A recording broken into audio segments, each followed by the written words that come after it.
my name is Olade. I'm here to present about penetration testing, which is mostly called pen testing. What is penetration itself? Penetration is probably trying to find a vulnerable on people's devices or probably network.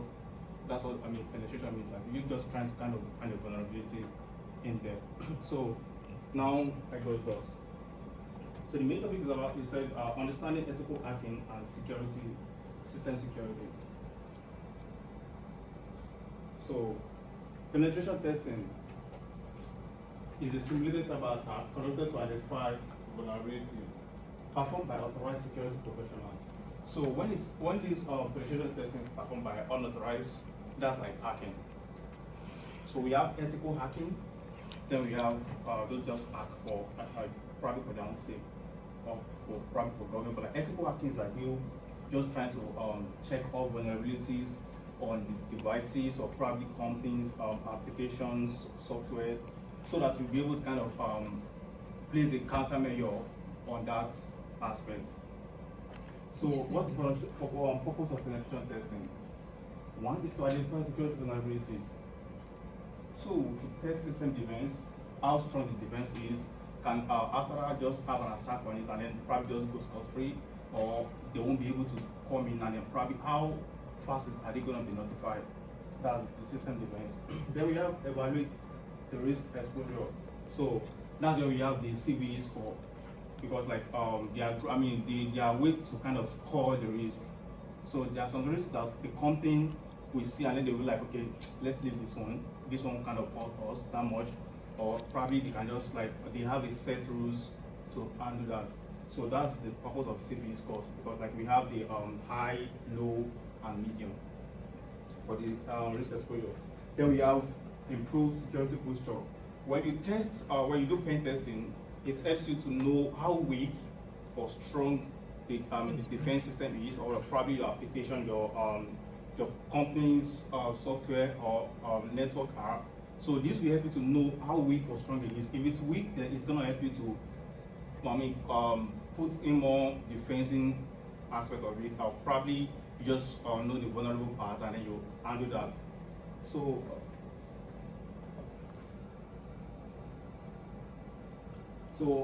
what are those things that can be tested? We have web applications, we have networks, we have servers, we have databases, then we have APIs, then we have wireless systems. Also, we have human factor, which is mostly computer engineering.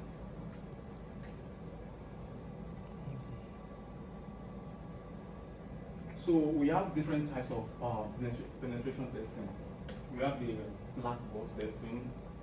So those black box testing, they have no prior knowledge of what they're doing. They just do it randomly.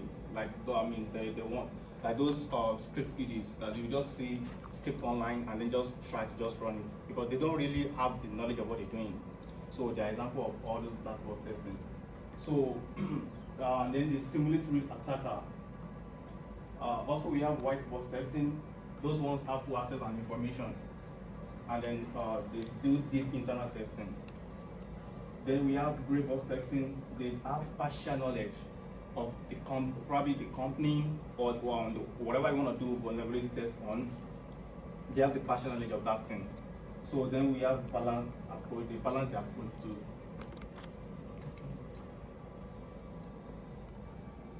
So in terms of penetration testing, so we have common tools we use.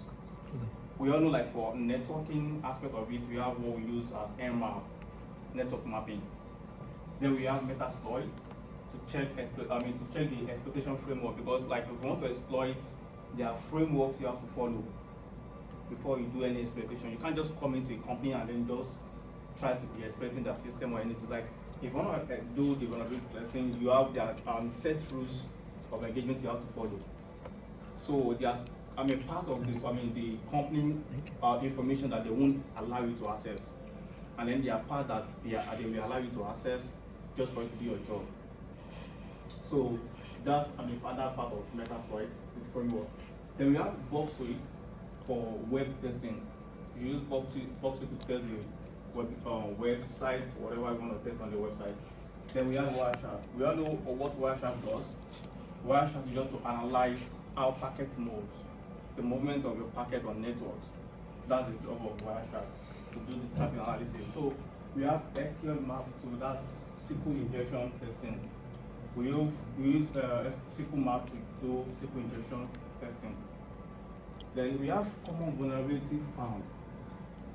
This happens to every one of us mostly, because if you want to kind of open a app or a website, they ask you to input a strong password.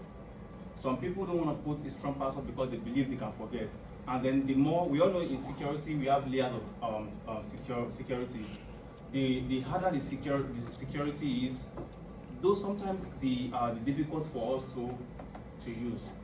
But in terms of cybersecurity, they try to kind of make a balance, in the sense that the harder it is, they still want to make it very easy for us to use as well. But we have to make sure our password are always strong, so that it won't be easy for anybody that want to try to hack us. Then we have SQL injection. We have cross-site scripting. Then we have misconfigured server. This does happen a lot. If you are configuring probably a server or like a network,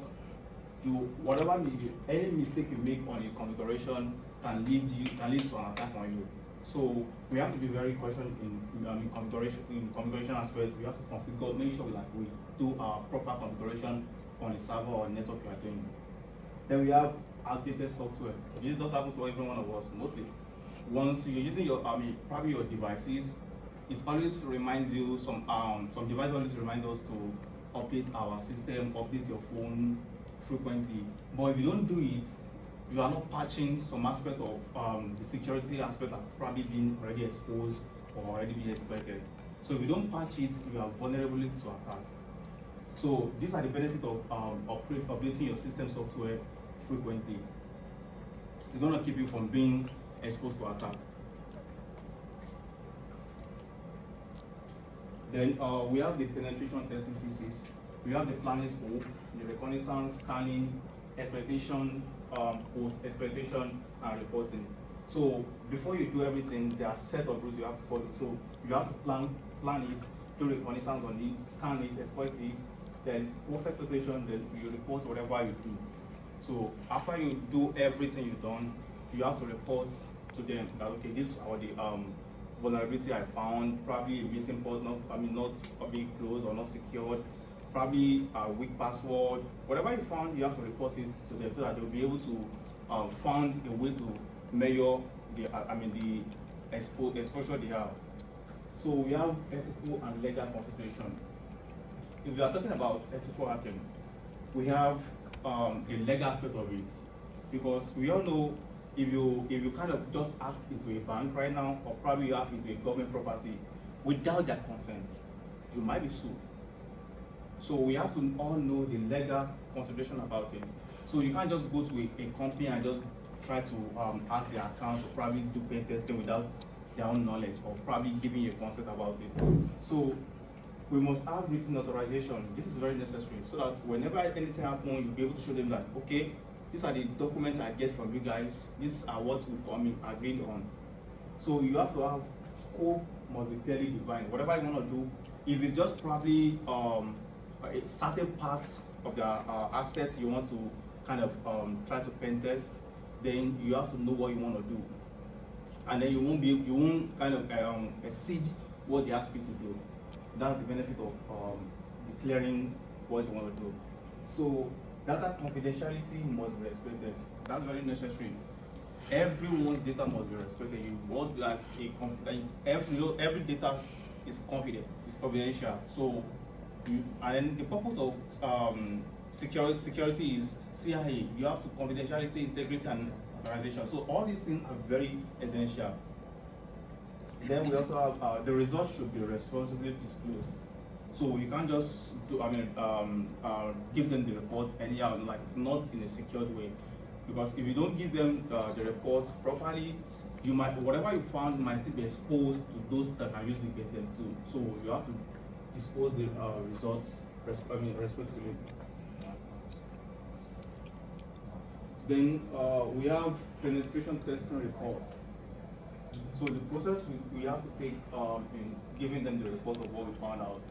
You have to have a good report, which includes vulnerability found, the vulnerable that you found, probably the ports, the network is weak, the network password is weakened, probably they've been exposed to attack before, and they don't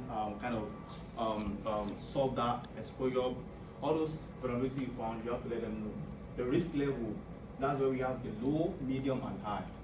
The low level, like they might just be like, okay, the low level, like probably the assets they have is like, they can just leave it like because it's low. But when it's coming to the medium and high, they will want to take it serious, because when it's coming to low, medium, and high, then it's affecting the confidentiality and integrity.